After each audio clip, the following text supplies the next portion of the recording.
Buddy, look where I'm at. Look where I am. See all these buildings? These are Jehovah's Witness buildings. Those are buildings. Look at that. See that? They don't go downstairs. They got the bridge. And I was making how did let me cut through here? I was talking earlier about the housing projects. See, look at that. Look at that shit over here. I'm gonna show you something. I'm glad I'm down here. And I was talking about the housing projects, and I was saying housing projects are modern day slave quarters.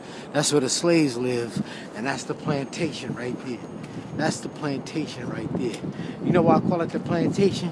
Because all those buildings are owned by white people. Black people don't own none of that shit over there. And each morning, black people gotta get up and go bust their chops over there. We gotta get up and bust our chops over there. And I was saying, like, black people, in a sense, we're guests in America because we don't own anything in America. And I was saying this is why, you know, like, we're the weakest link. We're the insignificant race of people. And this is why you see all these cops killing people and nothing happens to them. They walk. First of all, they're trying to sue the government, and you can't sue the government. I don't think you can. But nevertheless, the cops always walk. See all these buildings out here? That's owned by the Jehovah's Witness. But then all those buildings are over there. Those buildings are millionaires and billionaires on them damn buildings over there. And every day we got to get up in the morning and go bust our chops. We got to leave the housing projects. And the housing projects was only on about 4 acres of land. And the products, like down south, the products are built out. But in New York City and in Chicago, the projects are built up. And I know Chicago, a lot of people from Chicago come from the South. They come from South Carolina. And they was leaving South Carolina because they wanted to get away from racism. They wanted to get away from racism and Jim Crow laws. And by the way, Jim Crow laws is nothing but affirmative action for white people.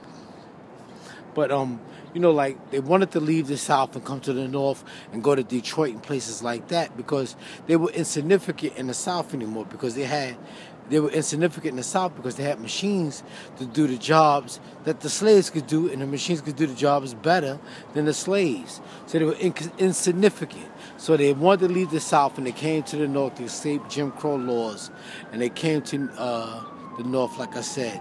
But now the computer is replacing man, so you know this is why Detroit is in the condition that it's in now, because there's no more jobs in Detroit. But the point I was trying to make today when I was talking about the housing projects, I was saying the housing projects are modern day slave quarters.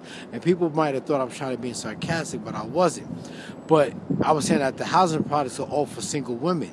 And that's not how it started. That's not how it originated. It was originated because it was meant for soldiers coming home from the war. But like I was telling people, like when the powers that be do things, they always have a hidden agenda. And I know the housing projects were not initially for the single women, but that's what they are for now. Just like the civil rights movement, like I was saying, it's like black people were coming out, they were getting away from the South. You know, and it was the black man and the black woman fighting for freedom, justice, and equality together.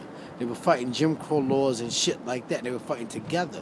But the powers that be added the women's lib movement to it, to the civil rights movement.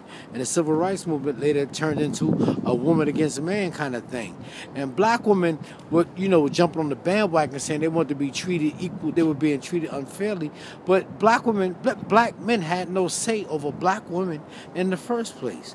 So what were they joining the women lib movement for?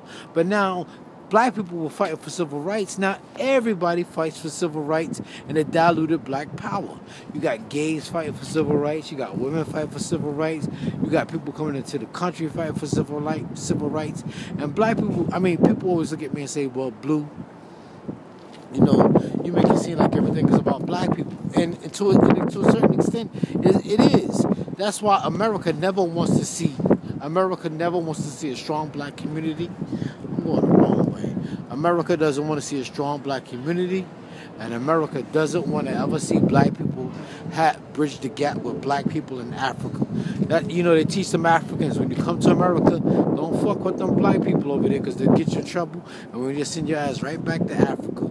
So that's why you never see African Americans and Africans getting along with one another. You know, we can coexist together, but they'll never bridge the gap. You know, because whenever you see pictures of Africa is always Africans in famine with big stomachs and flies and shit all over their face. And people in America be like, I don't want to go to Africa if it looked like that. You know, because the media always shows the worst parts of Africa.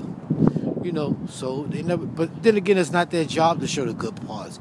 Black people keep waiting for everybody else to do their job. We got to do our own job. But, did I lose y'all? But my whole point is like housing products of modern day slave quarters. And that's the plantation over there. And like I said, black people don't own anything in America. And that's why, you know, it seems like the system is coming down on us. See that? All right, y'all. I'm out. Peace.